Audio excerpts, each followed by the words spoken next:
Disc jockey Tony Blackburn is a broadcasting legend in the UK. His daily breakfast show attracted more than 20 million daily listeners, and today, in his 70s, he still has a loyal following of millions who tune in to his shows. This week, he's been here in Dubai, appearing at the Emirates Airline Festival of Literature. He spoke to me earlier about the business he has made his own. Hello and welcome to Top of the Pops.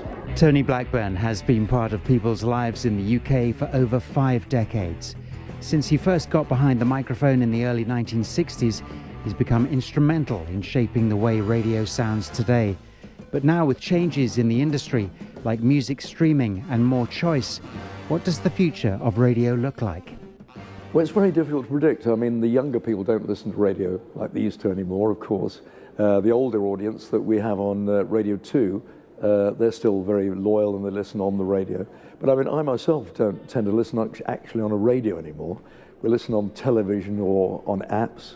So it is all changing. But I think, the future is very, very good. Still you get into a car and you still want a bit of entertainment. But I think it's progressively going to Wi-Fi and the apps. So it will change, and we're in a changing process in television and radio. Do you think that over the years radio has evolved with the times? Well, to me, I started in 1964 out on the pirate radio ships where we went out there and we tried to break the BBC monopoly, which we did.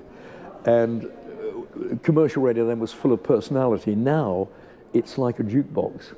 And I think the personality, unfortunately, has gone out of it. So I don't like the way it's gone, to be absolutely honest with you, commercial radio. BBC local radio is okay because you're still allowed to have a personality. But with this American format of 3 in a row, and you don't talk at all, and a time check, anybody can sort of do it. Do you think that broadcasting is still a career for life? I think it's a career, but it's more difficult to get into. And increasingly, certainly in England now, with the deregularization of commercial radio, and there's less opportunity to get into it. But I still think if you've got any good in you, and if you're good at what you do, you can get in.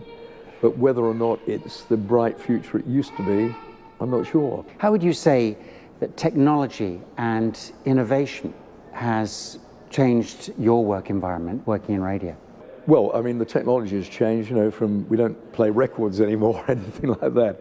It's all done technically, and I like it. Actually, I like it. It's much easier. It's a good way of doing it. So having to wind a record back and let it go and things like that is no longer the way. And when we're doing voiceovers on records, it's all technically easier for us now. So it hasn't actually changed that much. You're still, as a disc jockey, you're still introducing a record and trying to be amusing or such.